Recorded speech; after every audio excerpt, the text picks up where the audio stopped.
Tech day fertility అమ్మ అనే పిలుపుకు శ్రీకారం చుట్టండి. పొందండి ఉచిత మొదటి కన్సల్టేషన్, మొదటి స్కాన్. సంప్రదించండి 8880747474. Breaking news అంతోంది. నిజామాబాద్ జిల్లాలో ఒక్కసారిగా ఉద్రిక్త పరిస్థితి ఏర్పడింది. ఎందుకంటే పోలీస్ కస్టడీలో ఉన్నటువంటి ఒక గల్ఫ్ ఏజెంట్, ఆయన పేరు వచ్చేసి సంపత్, ఆయన అనుమానాస్పదంగా మృతి చెందాడు.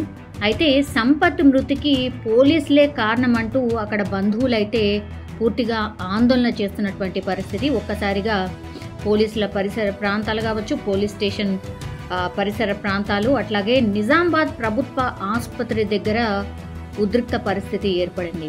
అసలు ఎందుకు ఈ సంపత్ని ఎందుకు పోలీసులు అరెస్ట్ చేశారు, విచారణ చేస్తున్నారు అంటే, నకిలీ వీసాల కేసులో ఈ పెద్దపల్లి జిల్లాకు చెందినటువంటి సంపత్నైతే పోలీసులు అరెస్ట్ చేసిండ్రు. జగిత్యాల్లో Sriram manpower consultancy owner అయిన సంపత్ అనే వ్యక్తి అయితే దుబాయ్ పంపిస్తానని చెప్పి మోసం చేశాడని సంపత్ మీద కొంతమంది యువకులు పోలీసులకైతే కంప్లైంట్ చేశారు. సో కోర్టు అనుమతితో సంపత్కు 2 రోజులు రిమాండ్ విధించారు. అయితే రిమాండ్కు తరలిస్తుండగా సంపత్ అనారోగ్యానికి గురైండు అన్నటువంటి సమాచారం. సో వెంటనే ఆయనని నిజామాబాద్ ప్రభుత్వ ఆసుపత్రికి కూడా తరలించడం అయితే జరిగింది. అక్కడ చికిత్స పొందుతూ అంటే డాక్టర్స్ దగ్గరికి వెళ్ళి ఏమవుతుంది ఏంటి అనేది చెప్తున్నటువంటి క్రమంలోనే పోలీసులు చెప్తున్నటువంటి మాట అది. సో పోలీసు కస్టడీలో ఉన్నప్పుడు క్వశ్చన్ చేస్తున్నటువంటి టైంలో నాకు లెఫ్ట్ హ్యాండ్లో పెయిన్ వస్తుంది అనగానే దగ్గరలో ఉన్నటువంటి హాస్పిటల్కి తీసుకెళ్ళిండ్రు పోలీసులే. అప్పుడు డాక్టర్స్తోని మాట్లాడుతున్నటువంటి టైంలోనే ఆయన కుప్పకూలిపోయిండు. అప్పుడు ఆయనకు సిపిఆర్ చేసే ప్రయత్నం కూడా చేసిండ్రు డాక్టర్స్, కానీ అక్కడే ఆయన చనిపోవడం జరిగింది అనేటువంటి మాట చెప్తున్నారు. సో సంపత్ మృతికైతే పోలీసులే కారణం అంటూ ఇంకోవైపేమో సంపత్ కుటుంబ సభ్యులు అండ్ బంధువులు అయితే ఆందోళన చేస్తున్నారు. సంపత్ మృతిపై నిజామాబాద్ ఏసీపీ రాజా వెంకటరెడ్డి కూడా ఆయన చెప్పడం జరిగింది. సంపత్ ఆసుపత్రిలోనే కుప్పకూలిపోయిండు, చనిపోయిండు, వైద్యులు కూడా చూశారు అది.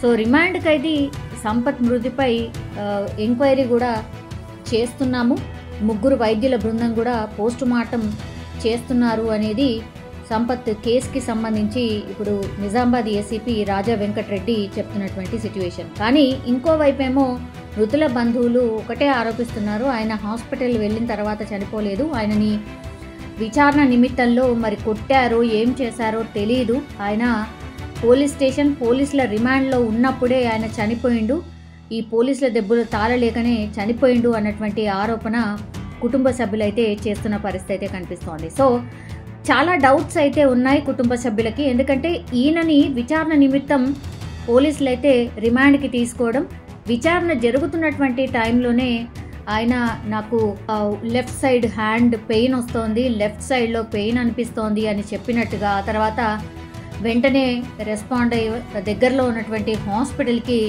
తీసుకువెళ్ళినప్పుడు డాక్టర్స్తోని మాట్లాడుతున్నటువంటి టైంలోనే కుప్పకూలిపోయిండు, అది వైద్యులు కూడా చూశారు, డాక్టర్స్ కూడా చూశారు అన్నటువంటి మాట ఇప్పుడు నిజామాబాద్ ఏసీపీ రాజా వెంకటరెడ్డి చెప్తున్నటువంటి పరిస్థితి అయితే కనిపిస్తోంది. కానీ నిజాలు ఏంటి, పోలీస్ స్టేషన్లోనే చనిపోయాడా అంటే లాకప్ డెత్తా, లేదంటే ఇప్పుడు ఏసీపీ చెప్తున్నట్టుగా డాక్టర్స్ దగ్గరికి వెళ్ళి డాక్టర్స్తోని మాట్లాడుతున్నటువంటి టైంలో కుప్పకూలిపోయాడా? సో ఇవన్నీ కూడా డౌట్స్ ఉన్నాయి కాబట్టి దీని మీద ఎంక్వైరీ నడుస్తోంది అన్నటువంటి మాట చెప్తున్నారు. అట్లాగే 3 వైద్యుల బృందం ఈ పోస్ట్ మార్టంలో పాల్గొనబోతోంది, నిజాలు అక్కడ తెలిసే అవకాశం ఉంటుంది అనేటువంటి మాట చెప్తున్నారు. అట్లాగే మేము ట్రాన్స్పరెంట్గా ఉంటాము, ఏది జరిగినా రిపోర్ట్లో ఏమొచ్చినా మేము చెప్పబోతున్నాము అన్నటువంటి మాట కూడా చెప్తున్నారు. కానీ బంధువులు మాత్రం పూర్తిగా ఆందోళన చేస్తున్న పరిస్థితి. మీరే చంపేశారు అంటూ పోలీసుల మీద ఆరోపణలు చేస్తున్న సిచ్యువేషన్ అయితే కనిపిస్తోంది. జస్ట్ ఈయన వీసాల అంటే నకిలీ వీసాల ద్వారా ఈయన ఒక కన్సల్టెన్సీ నడుపుతూ దుబాయ్కో లేకపోతే పని ఎవరికైతే కావాలో అన్నటువంటి యువకులు ఈయనని ఎవరినైతే ఆశ్రయిస్తారో ఈ సంపత్ అనే వ్యక్తి వాళ్ళని పూర్తిగా అంటే మాటల్లో పెట్టి వాళ్ళకి ఏదో ఒకటి చెప్పి నీకు వీసా ఇప్పిస్తాను, నిన్ను దుబాయ్ పంపిస్తాను, ఇంకో ప్లేస్కి పంపిస్తాను అంటూ మాయమాటలు చెప్తూ కొంతమంది యువకుల దగ్గర డబ్బులు తీసుకున్నాడు.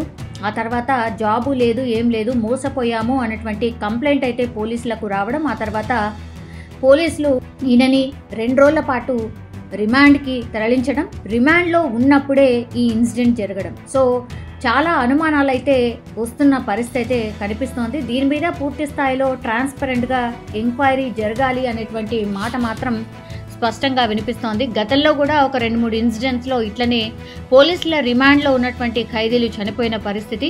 సో ఇట్లా నిజంగా లాకప్ డెత్తా లేదంటే అంటే ఇప్పుడు హాస్పిటల్కి అస్వస్థత వల్ల హాస్పిటల్కి తరలించిన తర్వాత అక్కడ ఏదైనా జరిగిందా అనేది తేలాల్సిన అవసరం అయితే కనిపిస్తోంది.